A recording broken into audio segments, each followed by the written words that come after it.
My husband disappeared for 7 weeks. On the Monday of the 8th week, Ethan Walker finally returned to the family estate in McLean, Virginia.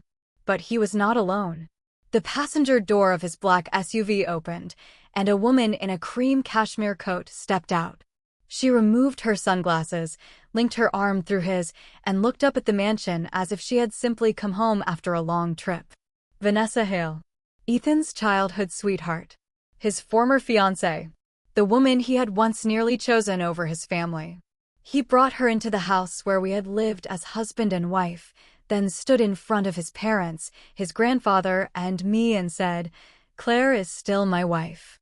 That is not changing.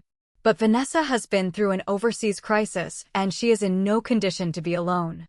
I owe her my support. She isn't asking for a title. For several seconds, the only sound in the room was the crack of burning wood in the fireplace. Ethan believed he had offered everyone a reasonable compromise. His mother, Evelyn Walker, set her coffee cup down so hard that the saucer split. "You want one woman to preserve your marriage, your family image, and your position on the board," she said, "while the other gets your love and protection?" Her voice did not rise. That made it worse. "That is not responsibility, Ethan. That is asking two women to pay for your selfishness." At the head of the room, 78-year-old Charles Walker rose with the help of his cane.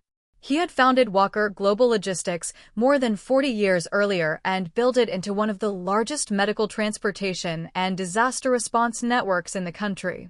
The company's aircraft, warehouses, and cold chain facilities stretched across 4 continents.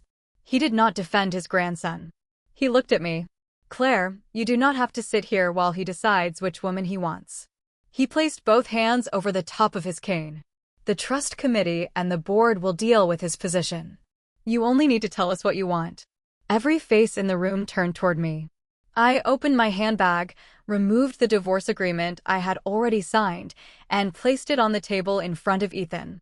"I don't need him to choose," I said. "I already chose myself." For the first time since he had walked through the door, Ethan's calm expression broke. He had forgotten why the Walker family noticed me in the first place. It was not because I was quiet, obedient, or born to stand beside a powerful man. It was because I had beaten every candidate in the most difficult crisis management challenge the Walker Foundation had ever designed. The Walkers did not publicly audition daughters-in-law, despite what gossip columns liked to imply. What they did have was a long-standing rule.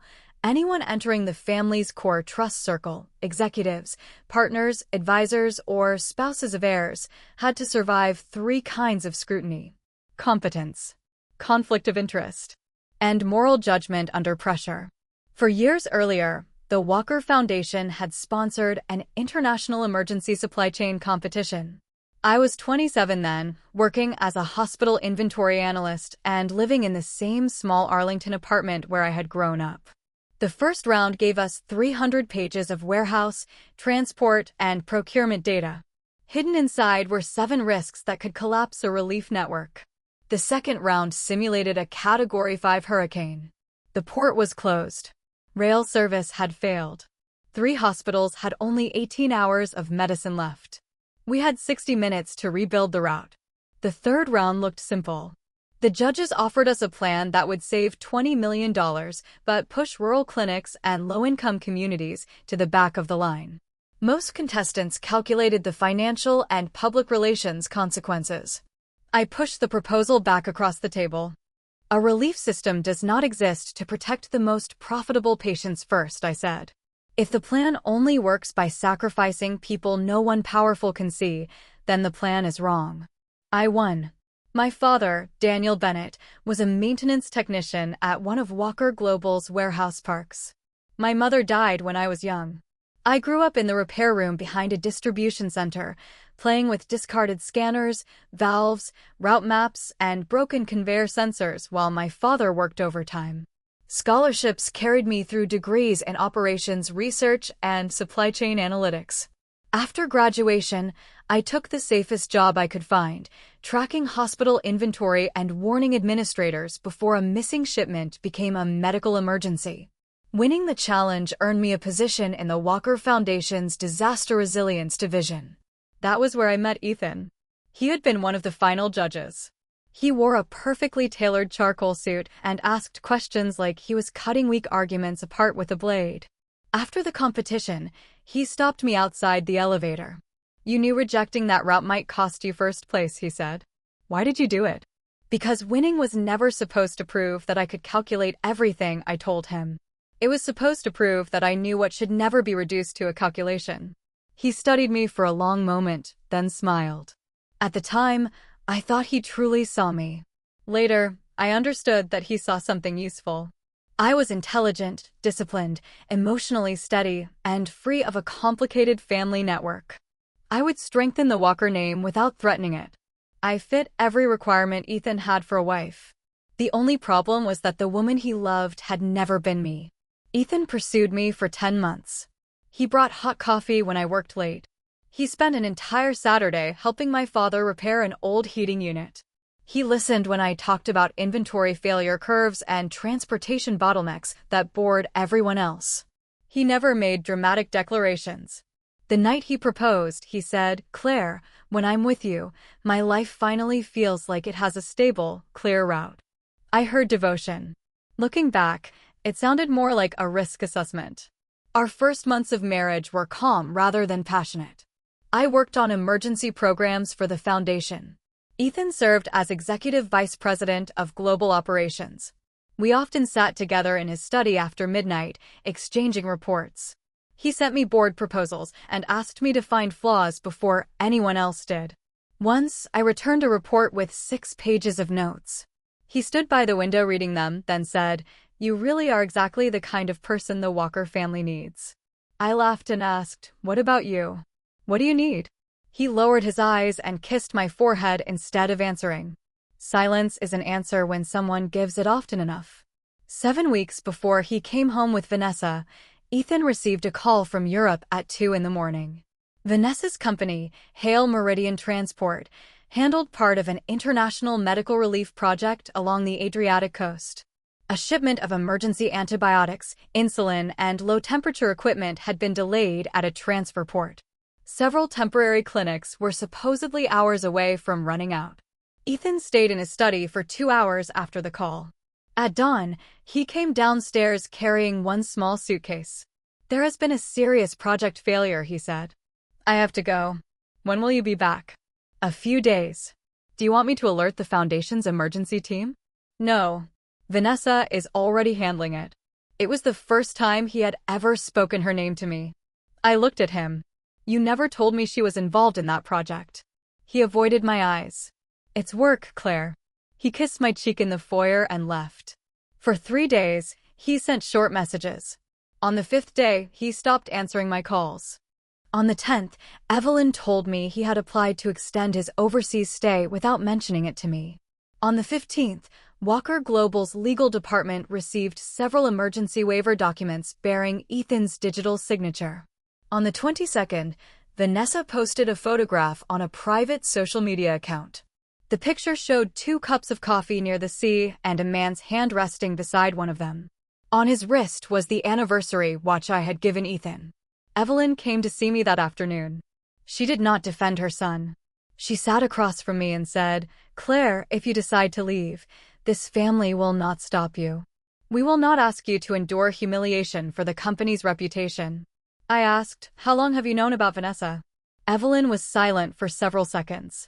Then she told me everything. Ethan and Vanessa had been together since high school. The Hale and Walker families moved in the same East Coast circles, and for years everyone assumed the two would marry. But before the engagement became official, Walker Global's Conflict of Interest review uncovered serious questions about Hale Meridian's debt and related party transactions. Vanessa refused to disclose the company's full liabilities. She also refused to sign restrictions that would prevent her family's business from benefiting from Ethan's future authority. She called the review an insult. The engagement collapsed. Ethan fought with his family, withdrew from consideration for a board seat, and almost left the company. Vanessa moved to Europe.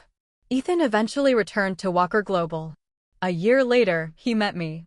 "He told us he had moved on," Evelyn said quietly. I think we all wanted to believe him. I did not cry in front of her. The next morning, I made an appointment with a divorce attorney. The day after that, I organized my personal assets and copied every work file I was legally entitled to keep. On the seventh day, while reviewing a monthly report for the relief project, I noticed something strange.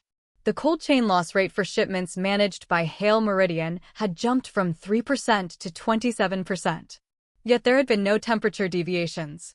Transit distance had not increased. Weather conditions had not worsened.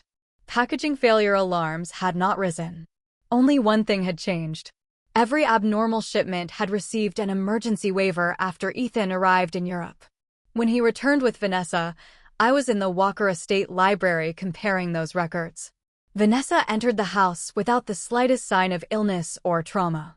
Her makeup was flawless. Her posture was relaxed. She even remembered which guest suite she had used years earlier. "Please send my luggage to the East Wing," she told a housekeeper. Evelyn's voice turned cold. "Who said you were staying?" Vanessa's smile stiffened. Ethan stepped in front of her. "Mom, she has been through an accident, regulatory pressure, and threats from local contractors. She needs somewhere safe." "Is a hotel unsafe?" "She should not be alone." Evelyn looked at me. I closed my laptop and asked Ethan, "How long do you plan to keep her here?" He finally looked at me. 7 weeks had changed him. He had lost weight, and fatigue shadowed his eyes. "Until the situation in Europe is resolved." "In what capacity is she moving into our home?" His jaw tightened. "Claire, I understand this is unfair. But Vanessa is not trying to replace you. She is not asking me to divorce you." I almost laughed. "Should I thank her?" "That is not what I mean." "Then what do you mean?" He paused, arranging his words as carefully as he would in a board meeting. "You remain Mrs. Walker. Your work, your trust benefits, and your position in this family will not change. Vanessa simply needs me to honor a promise I made a long time ago."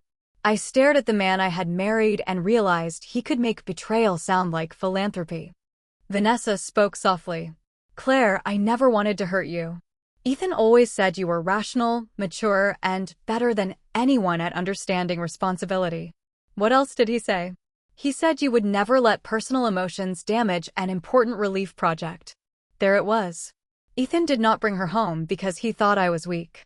He brought her home because he trusted my self-control more than he respected my feelings.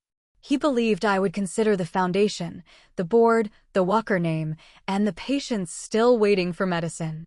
He believed I would swallow every humiliation and continue holding his life together. I took out the divorce papers. The moment he saw the heading, the color left his face. "When did you prepare these?" "On the 3rd day after you left." "You decided I had betrayed you after 3 days?" "No," I slid the document toward him. "I decided that a man who could disappear from his marriage and refuse basic communication was not qualified to remain my husband." I glanced at Vanessa's luggage in the foyer. Today simply confirmed that I was right. Charles Walker stepped closer to the table. "Ethan, the board will review every emergency waiver you sign tomorrow morning. You are suspended until that review is complete." Ethan looked up sharply. "Those waivers moved medical supplies through a blocked port." "Then explain that to the independent auditors," Charles said. "Not to me." "You are suspending me because of my marriage?" Charles's eyes hardened. "No. We are suspending you because you failed to disclose a private relationship with the executive of a related contractor, then approved her company's abnormal requests." He leaned on his cane. "The Walker family can survive an heir who fails at love. We cannot survive an executive who puts love above compliance." Vanessa's fingers tightened around the handle of her handbag. For the first time, she looked afraid. Evelyn turned to me. "This house belongs to the family trust. You do not need to leave." "They do." I shook my head. "Thank you, but I am not staying in a mansion to wait for a man to regret humiliating me." I lifted the suitcase I had packed before Ethan returned. "What the Walker family gave me professionally will be handled under contract. My marriage is separate." Ethan blocked the doorway. "Claire, we need to speak alone." When it was time to speak, you were in Europe. I was managing a crisis. You had 7 weeks to arrange Vanessa's travel, lawyers, and accommodations, but not enough time for one honest call to your wife? His mouth closed. I walked around him. "Behind me," he said, "I do not agree to a divorce." I did not turn around. Your disagreement can delay the process, I said. It cannot change my decision. I moved back into the old Arlington apartment where my father still lived. The kitchen pipes still knocked softly at night. The hallway light still flickered before warming to full brightness. My childhood bedroom was smaller than the walk-in closet at the Walker estate. When my father saw me standing outside with a suitcase, he froze for only a moment. Divorced, he asked. Getting divorced. He did not demand details. He did not curse Ethan or ask whether I had tried hard enough to save the marriage. He took the suitcase from me and said, "You're home. That's what matters." Those words broke the tears I had held back for 7 weeks. The next morning, Ethan appeared outside the building. He had not slept. His shirt was wrinkled, his tie was gone, and he carried the blue coffee mug I had left at the estate as if returning it might restore something between us. My father stood in the doorway and refused to let him enter. "Mr. Bennett, I need to speak with Claire. She has been clear. A marriage is not a contract one person can cancel alone." I stepped out from behind my father. "No," I said. "But it does require 2 people willing to continue it." Ethan moved toward me. "Vanessa has gone to a hotel. That has nothing to do with me. I will end every private arrangement with her. I will disclose everything to the board. Come home, and we will start again. And then, we rebuild." I looked at him for a long time. "Ethan, you are not here because you suddenly discovered that you love me. You are here because the board suspended you, the trust committee opened a review, and you realized that losing the wife who stabilizes your life is more dangerous than losing the woman you once loved. That isn't true. Do you love me?" His lips parted. Several seconds passed. No answer came. I nodded. "That is the answer." His face went pale. "Love can be rebuilt," he said. "Respect cannot." I handed him the document list prepared by my attorney. Our prenuptial agreement kept our property separate. I did not ask for the estate, Walker shares, or additional compensation. I requested only the legal end of the marriage and the right to retain authorship credit for every foundation project I had completed. Ethan looked down at the papers. "Do you have to make this so final? You brought your former fiancé into our home. I am only closing the door." A black sedan stopped at the curb. Evelyn stepped out with Walker Global's general counsel. In her hand was the anomaly report I had submitted the previous night. "Claire, the independent audit committee has been formed," she said. She did not look at her son. Hale Meridian's medical shipments showed duplicate billing, abnormal write-offs, and conflicting temperature records. Your model identified the first cluster. Ethan looked between us. "That is impossible. The port delays were real." I asked, "Do you know Hale Meridian's actual financial condition? They have been a partner for years." That was not my question. He said nothing. "Did you review the raw temperature logs before approving the waivers?" He remained silent. "Did you verify physical inventory at the receiving warehouses?" His expression tightened. "Vanessa assured me the goods were temporarily delayed." Evelyn slapped him. The sound carried down the narrow street. "You are the executive vice president of global operations," she said. "You are not Vanessa Hale's personal guarantor. Since when does her assurance replace original records?" Ethan turned his face away and did not speak. In that moment, I finally understood why Vanessa had summoned him to Europe. She did not need only an old lover. She needed someone with Walker Global's highest emergency approval authority and someone willing to believe her without verification. Ethan thought he had flown overseas to rescue his first love. He might have signed the documents that protected a fraud. Evelyn held out the report to me. "Walker Global's external investigation team wants to meet you this afternoon. You can refuse." I looked down at the missing inventory listed on the page.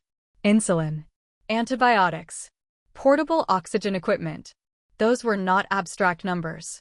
At the end of every failed shipment, someone might be waiting for medicine that never arrived.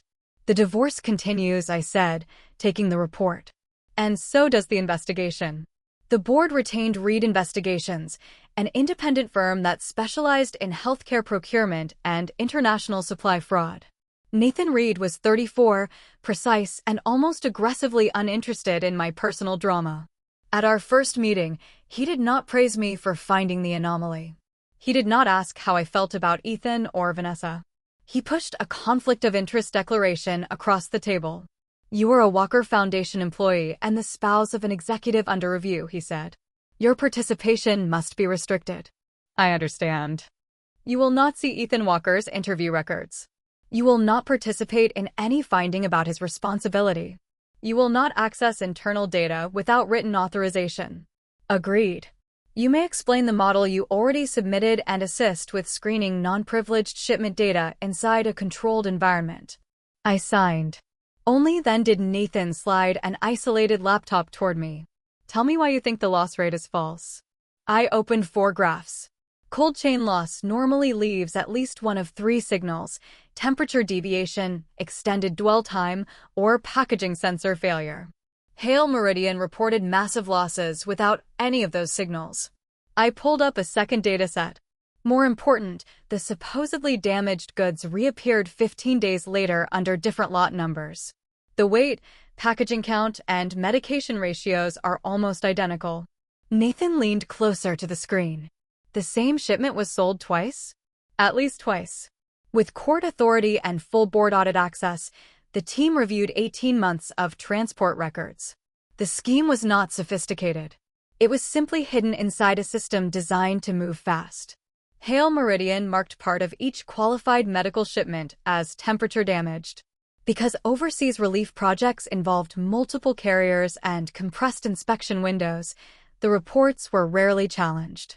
The damaged products were sold to a disposal contractor controlled by the Hale family, transferred to a private warehouse, repackaged, and sold back into the procurement chain. Walker Global and its partner foundations paid more than once for the same medicine. On paper, relief inventory increased. At field clinics, shelves became emptier. Ethan's emergency waivers covered the 4 most dangerous batches.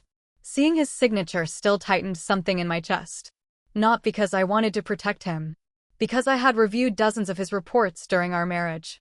I had warned him again and again that a route was not successful simply because it arrived on time. Someone had to ask who carried the risk when the route failed. He always listened. Until the person asking him to ignore the rules was Vanessa. At 9 one evening, Ethan came to the audit office. His building access had been revoked, so he waited in reception like any other visitor. Claire, I need to talk to you. About the divorce, call my lawyer. About the investigation, I am not authorized to speak with you. I am not asking what the investigators know. His voice sounded raw. I came to tell you I never took $1. I believe you. He stared at me. You believe me? I believe you did not profit. That does not mean you are free of responsibility. I kept my voice even. You allowed a personal relationship to replace verification. You accepted Vanessa's word instead of raw data. You may not have designed the fraud, but you could have been its most valuable shield. The color drained from his face. She told me that if I did not sign, the clinics would run out of medicine. That made verification more important, not less. There was no time. You found 7 weeks to remain beside her. You could not find 30 minutes to demand an original temperature log. He could not answer. Nathan emerged from a conference room. Mr. Walker, your attorney has arrived. Your formal interview begins in 10 minutes. Ethan did not move. He looked at me as though I were the last rope above deep water. Claire, Vanessa would not do this. The evidence was already spreading across 3 screens, and his first instinct was still to protect her. Then let the evidence prove that, I said. Stop asking me to pay for your faith in her. Vanessa's first interview was almost flawless. She acknowledged management failures inside Hale Meridian, but blamed local subcontractors. She admitted asking Ethan to approve emergency documents, but claimed every request had been made to save lives. If we had followed Walker Global's standard verification process, she said, tears gathering in her eyes, the clinics would have waited at least 3 more days. They did not have 3 days. Without the data, I might have believed her. Nathan did not argue. He asked, why did the exact weight and package ratio of a damaged shipment appear in a new purchase order 15 days later? Vanessa paused for less than a second. Coincidence. Why did every coincidence pass through warehouses controlled by Hale Meridian? I do not know. Why did you ask Ethan Walker to receive documents through a private email account? Her expression changed. The local network was unstable. The private server was in London. Local connectivity would not explain it. After the interview, Vanessa stopped me in the corridor. You must be enjoying this. Enjoying what? Watching Ethan lose his position because of me. Watching the Walkers finally realize they chose the wrong woman. I closed my laptop. The Walker family did not choose the wrong woman. They recognized my ability. My marriage was a separate mistake. She laughed without humor. You really believe they see you as family? You are a maintenance worker's daughter. Without Ethan, you would never have entered that estate. You are right about my father, I said. He repaired Walker Global's pipes, cold rooms, scanners, and conveyor systems. I stepped closer. So I learned earlier than you that the most important people in a system are rarely the ones standing under the chandelier. They are the people no one notices until everything stops working. Her smile disappeared. You did not come back only for Ethan, I continued. If love were your only goal, you would not have needed his approval codes, Walker Global's name, or your family's lawyers inside the estate. You wanted his authority. You wanted the company's reputation. You wanted the Walker family to stay silent when Hale Meridian collapsed. Vanessa watched me for several seconds, then smiled again. So what if I did? Ethan trusts me. He has challenged his family for me before, and he would take one risk for me again. You have his trust, I said. You do not have the facts. That afternoon, the investigators identified a $28 million short-term debt at Hale Meridian that would mature within weeks. If the duplicate billing scheme stopped, the Hale family would lose its primary credit line within a month. Vanessa had contacted Ethan the day after the bank demanded additional collateral. Her feelings might have been real. So was her calculation. The most damaging evidence came from an overseas warehouse manager. He turned over an internal message from Vanessa. As long as he signs, Walker will never make this public. Charles protects the family name above everything. They will not let their heir be dragged into a fraud case. E meant Ethan. When Nathan placed the message in front of me, he did not ask what I felt. We will authenticate it independently, he said. You are not required to make any judgment about your husband. Former husband, I said. The divorce had not yet been finalized, but the word felt right. I thought of Ethan standing outside the interview room, insisting Vanessa was incapable of fraud. He had not lost to a woman more beautiful, more privileged, or more desirable than me. He had lost to a fantasy he refused to verify. 4 days later, Ethan requested one conversation in the presence of our attorneys. We met in a small conference room on the 27th floor of Walker Global's headquarters. The Potomac River reflected the gold of sunset behind him. The authenticated message lay on the table. She says she did not write it, he said. I did not respond. Technical review is still ongoing. Then wait for the result. Did you decide from the beginning that she was guilty? I decided from the beginning that the data was abnormal. You hate her. I dislike the woman you moved into my home. That is not evidence, and I have never treated it as evidence. His fingers tightened against the table. You always make everything sound simple. No, Ethan. I separate things because you refuse to. I pointed to the divorce file. Our marriage ended when you disappeared and came home expecting me to accept another woman inside it. Then I pointed to the investigation file. This case depends on shipping records, approvals, money, and evidence. Vanessa does not need to be a criminal for me to leave you. And I do not need to hate her for the investigators to follow the facts. He looked down. For the first time, he seemed to understand that my decision did not depend on Vanessa being convicted. Even if she had been innocent of every financial crime, he had still betrayed me. The divorce agreement was signed that afternoon. Ethan did not contest my request. I did not ask for his shares, his trust income, or the estate. I left with my savings, my personal property, and my name. Outside the building, reporters waited behind barriers. One shouted, Mrs. Walker, are you helping investigate your own husband? I stopped. My name is Claire Bennett, I said. The investigation is independent. I am providing technical analysis under conflict of interest restrictions. Do you want Ethan Walker prosecuted? Another reporter called. I want the evidence followed. Do you blame Vanessa Hale for your divorce? No. I blame the man who made vows to me and decided they were flexible. That evening, I resigned from the Walker Foundation. Evelyn asked me to reconsider. You earned that position before you married Ethan. I know, I said. That is why I know I can earn another. I no longer wanted to be introduced as Ethan Walker's wife, the Walker family's brilliant daughter-in-law, or the clever woman who saved the family during a scandal. I wanted to know how far I could go when every door carried my own name. My father objected at first. You fought for that job, so I can fight for the next one. He was kneeling under the kitchen sink, tightening a pipe. He stayed silent for a while. Do not make your life harder just to prove a point. I'm not. He handed me the wrench. Then go. And if money gets tight, tell me. I spent 30 years repairing machines. I cannot buy you a mansion, but I can keep you fed for a few months. My throat tightened. The investigation did not stop using my work after I left the foundation. Nathan offered me a short-term independent consulting contract reviewed by outside counsel. I would analyze supply chain data only. I would not see witness statements or participate in conclusions about Ethan. It was the first invoice I ever issued under my own name. The amount was not impressive. I stared at it for a long time anyway. The Walker family had given me a beautiful office, a foundation title, and access to rooms where powerful people made decisions. This was the first time someone paid only for my judgment.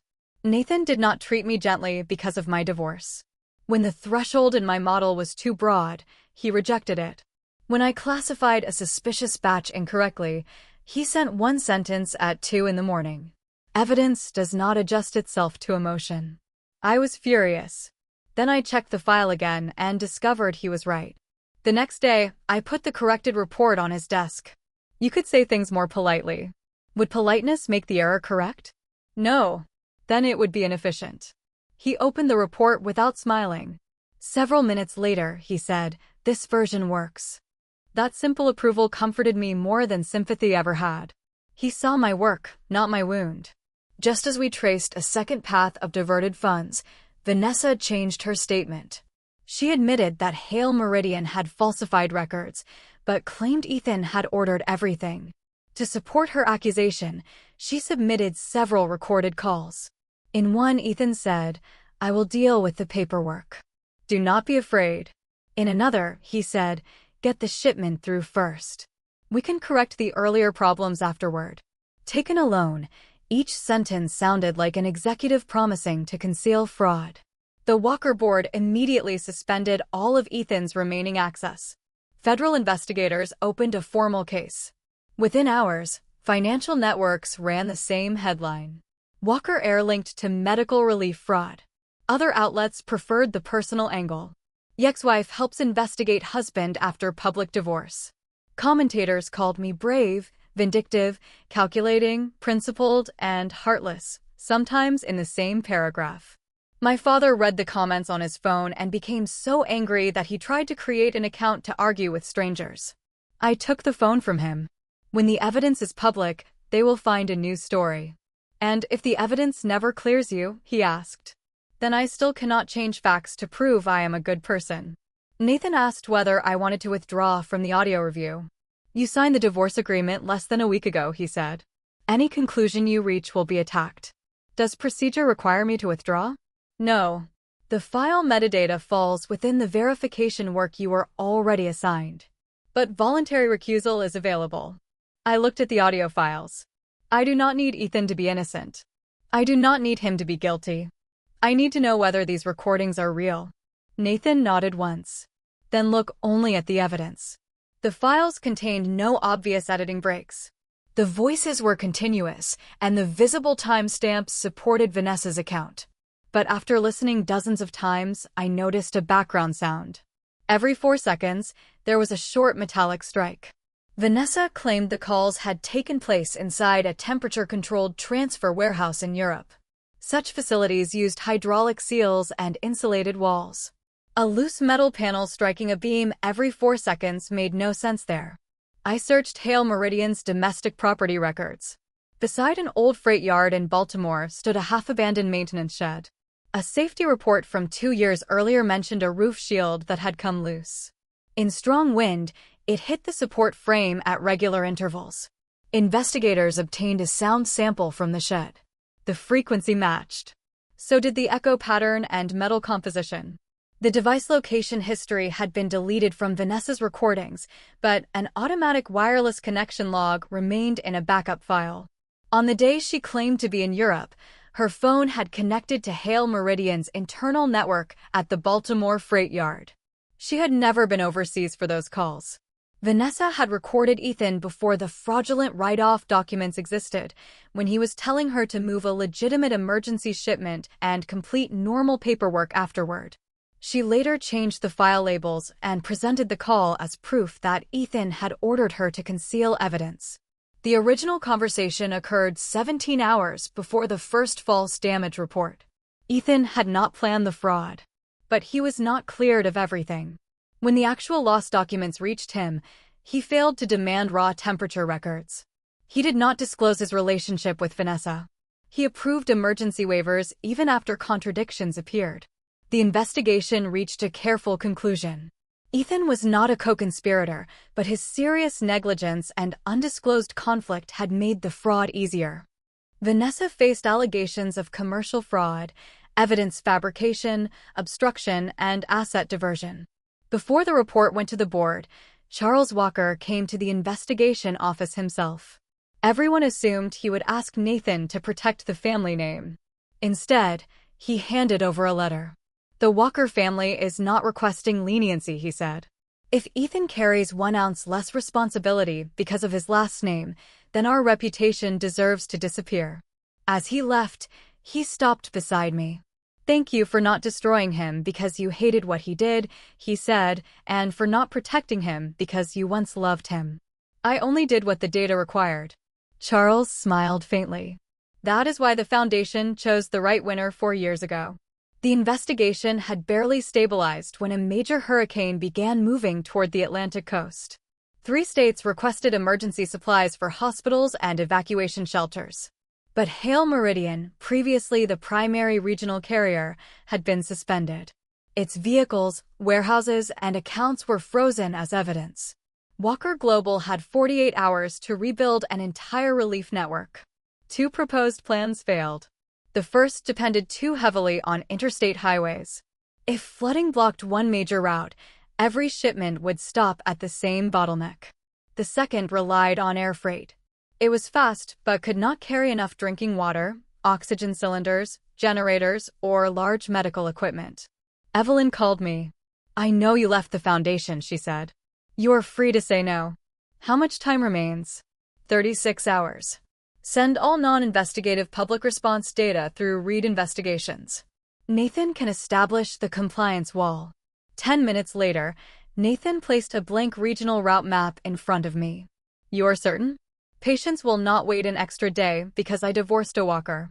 For 6 hours, I rebuilt the network into 3 layers.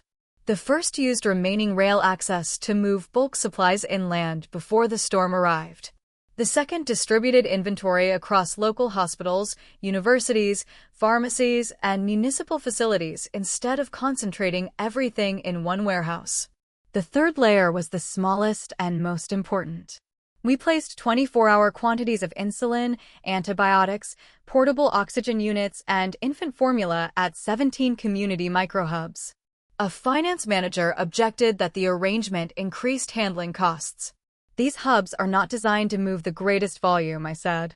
They are designed to keep the most vulnerable people alive for one more day if rail, highways, and airports all fail at once.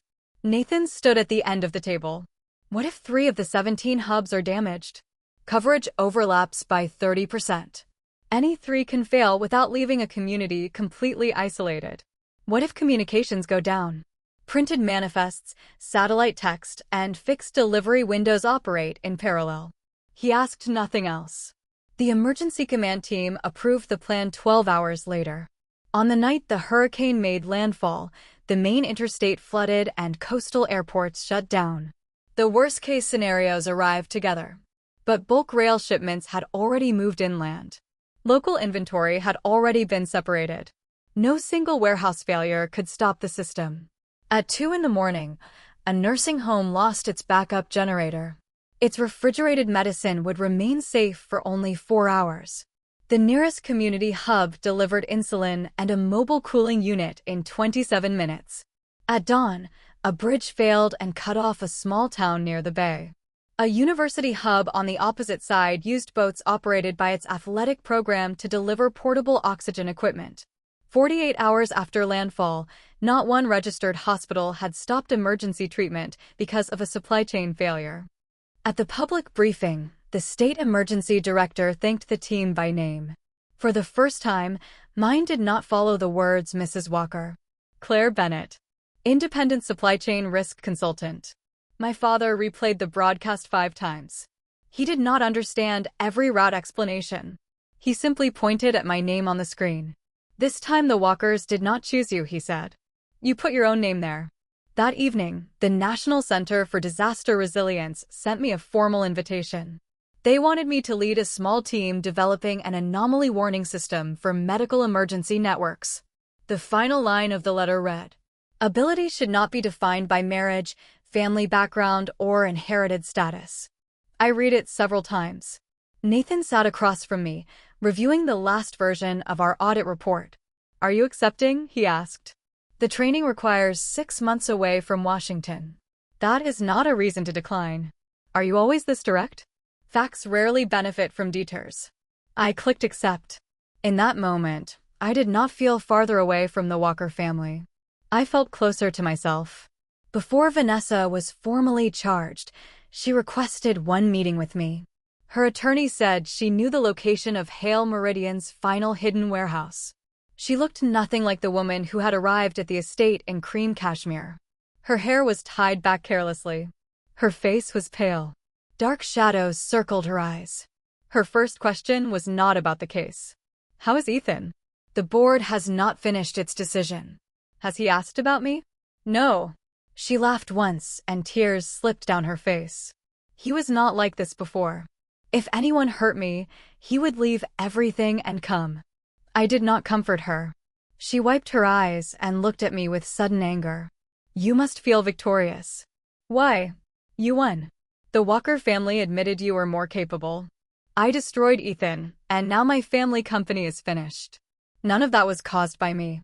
If you had not found the data, medicine would still be disappearing," I interrupted. "Patients would still be waiting for shipments your company sold twice." I leaned forward. "Vanessa, you did not lose because I was smarter. You lost because you treated every rule as an obstacle that wealth, love, or connections could remove." For a long time, she said nothing. Then she told me how it began. Hale Meridian had first faced a temporary cash crisis. Her father, Victor Hale, discovered that the overseas division had inflated transport charges. Instead of reporting it, he planned to use revenue from the next contract to cover the gap. A warehouse manager learned the truth and demanded a share. The first duplicate invoice was supposed to be temporary. Vanessa altered one temperature record and told herself they were only borrowing the goods. Once the company recovered, they would replace the medicine. No one would be harmed. But easy money is rarely taken once. The gap widened until field clinics actually ran out of supplies. "When I called Ethan, I only wanted one emergency waiver," she said. "But he came in person." Her smile turned bitter. "He said he had owed me an ending for years. I thought maybe I could have him back too. If he stood beside me, the Walkers would be afraid to expose the heir in a fraud scandal. So returning with him was never only about love." "No." She finally said it without pretending. "I wanted Ethan, and I wanted the Walker name to protect the Hale family. I thought that if I finally submitted to their review and lowered my pride, they would take me back." "You had more second chances than most people receive in a lifetime," I said. "You used every one of them to ask someone else to absorb the consequences." Vanessa closed her eyes. Then she removed a hand-drawn map from her attorney's folder. "There is a decommissioned cold storage facility north of Baltimore. The final shipment is there. It was never relabeled." "Why tell us now?" I watched the hurricane coverage. "The disaster zone is short of antibiotics." For the first time, her voice held no pride. "I do not want anyone else to miss medicine because of me." Investigators searched the facility that night. They found pallets of antibiotics, portable oxygen equipment, cooling units, and unopened medical supplies, along with Hale Meridian's complete resale ledger. The evidentiary chain was complete. Victor Hale and several executives were charged. Hale Meridian was barred from government and charitable contracts. Vanessa faced responsibility for fraud, obstruction, and evidence fabrication. Her cooperation in locating the final warehouse was also entered into the record. As I stood to leave the meeting room, she called my name. "Claire, if I had agreed to the Walker review years ago, who do you think Ethan would have chosen?" I turned back. "You still do not understand. This was never a competition between you and me. You did not lose to me. You lost to the part of yourself that always believed consequences were for other people." Walker Global's board released its decision 2 weeks later. Ethan had not profited from the scheme and had not planned it, so he did not face criminal charges. But he had hidden a major conflict of interest, bypassed verification procedures, approved emergency waivers without adequate evidence, and continued accepting verbal explanations after contradictions appeared. He was removed as Executive Vice President of Global Operations. His board candidacy was canceled. He lost voting authority in the family trust for 5 years. Charles did not preserve a ceremonial office for him. "You do not need another impressive title," he told Ethan. "You need to remember why one box of medicine has to arrive on time." Ethan requested a transfer to a distribution center in the Midwest and started on the night dispatch shift. Before leaving Washington, he came to the research center where I was preparing for training. He stood outside the building holding an old report. It was the first global route proposal I had edited during our marriage. In the margin, my handwriting remained in red ink. "You designed only the successful route. You did not design who catches the failure." Ethan showed me the page. "I used to think you were too cautious," he said. "Now I know I designed my entire life the same way." He looked exhausted, but for once there was no carefully prepared argument in his face. "I assumed the family would catch me, my wife would understand me, and Vanessa would always need me. I never planned for the moment all 3 stopped protecting my decisions." I closed the folder in my hands. "Is that why you came?" "I leave tomorrow." I heard. "Vanessa gave them the final warehouse." "I know." She asked whether I hated her. "What did you say?" I said I had no right to place every mistake on her. That answer surprised me. He gave a small, bitter smile. "For years, I called defying my family courage. I called protecting her loyalty. Now I understand that courage is not breaking every rule for one person." His voice dropped. "It is admitting you were wrong and refusing to make anyone else carry the cost." He held out the report. "Claire, I am sorry." He took a breath. "I am not saying it to earn forgiveness. I am not asking you to wait for me. I owed you one apology without conditions. I did not take the report. Keep it." "Why?" "Because every risk you ignore eventually becomes a cost. You should remember that." His eyes reddened as he looked at the note. "Can we ever be friends?" "No," I answered honestly. The last hope left his expression. "But I hope you become a responsible man," I added. "Not for me. For the people whose lives are affected by your decisions." He was silent for a long time, then nodded. He took several steps away before turning back. "Claire." I waited. "This is not me asking whether you will return." He looked at the glass doors behind me. "When the Walkers noticed you, it was not luck. The luck was mine. I was simply too careless to understand what I had been given." Then he left. It was the last private conversation we ever had. Evelyn occasionally told me he remained at the distribution center, working nights without special treatment. He learned what happened when warehouse power failed, roads closed, and delayed medicine became more than a line on a report. Perhaps regret stayed with him. That was no longer my life to manage.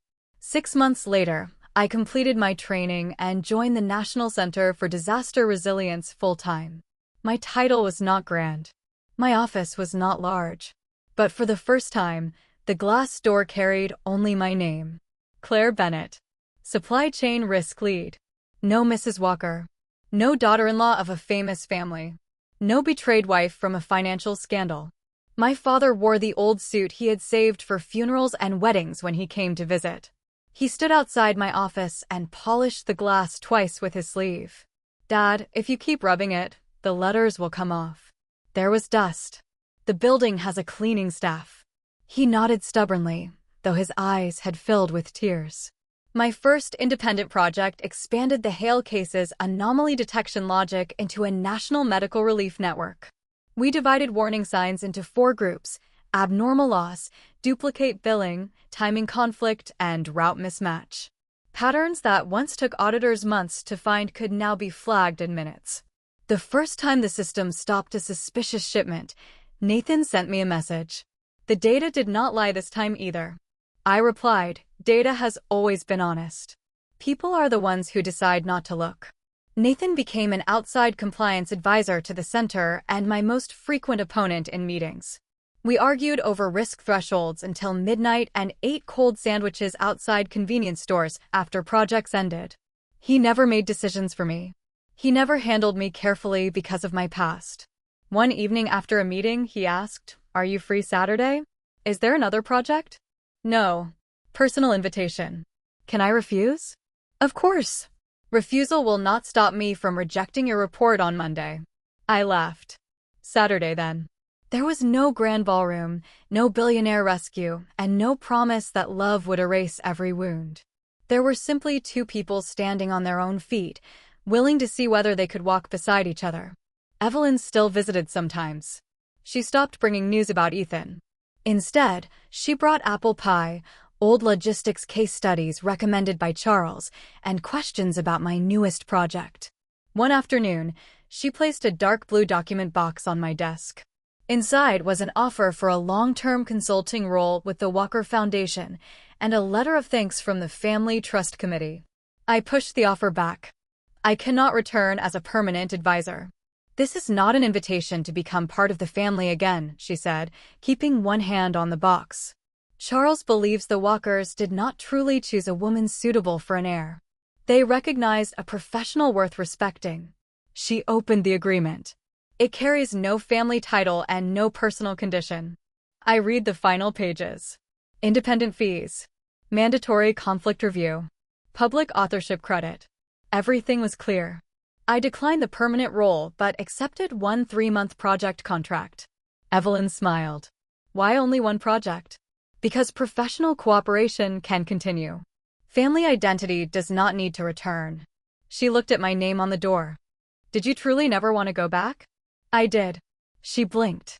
Just after I left, I wondered whether life would have been easier if Ethan had never brought Vanessa home, if he had apologized earlier, or if I had remained at the foundation. I opened the smaller room beside my office. It was crowded with route maps, test models, data screens, and files waiting to be verified. Then I realized I did not miss the marriage, I said. I missed the work that reminded me my ability had value. I gestured toward the room. "Now I have my own research archive." Evelyn laughed. "It is already larger than the one at the estate. It will be larger next year." A year after the investigation, our anomaly warning system completed its first national rollout. It identified 17 procurement and transport risks before losses occurred. It prevented tens of millions of dollars in waste and helped several delayed medical shipments reach hospitals on time. The center held a public briefing attended by government agencies, hospitals, foundations, and transportation companies. My father sat in the front section in his old suit, his back perfectly straight. Evelyn and Charles sat several rows behind him. Nathan stood near the side entrance with documents for the next session. During the question period, a reporter raised her hand. "Ms. Bennett, people often say your career began with the Walker Foundation's 3-part crisis challenge. Do you believe that competition changed your life?" I thought before answering. "It taught me that background does not determine ability," I said. But afterward, I faced 3 more difficult tests. The room became quiet. The first was whether I could leave the safest-looking place in my life after someone betrayed me. The second was whether I could follow evidence when the truth involved someone I had loved.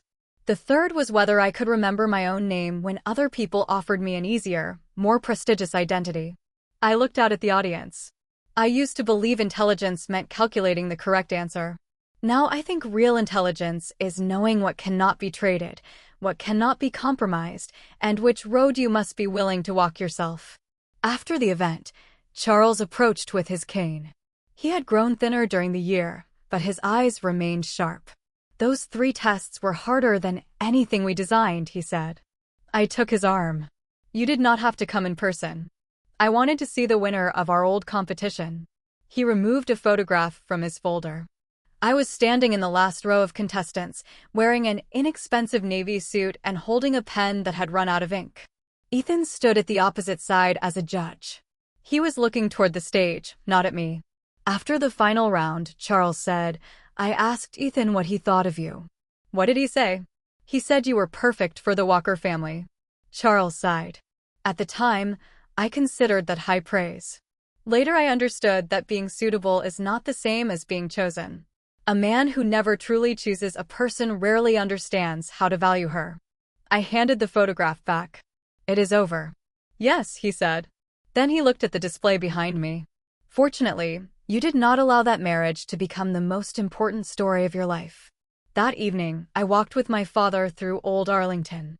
The former Walker distribution building near our apartment had been converted into a community training center.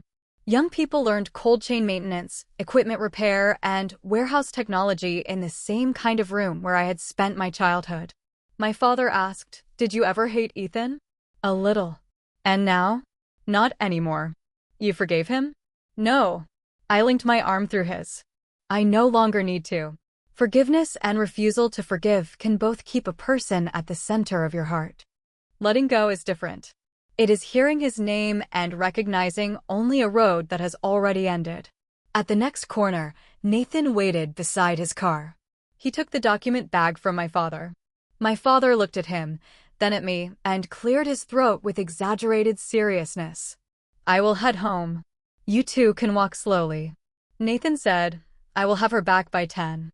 My father nodded approvingly, walked several steps, then turned around. 10:30 is acceptable."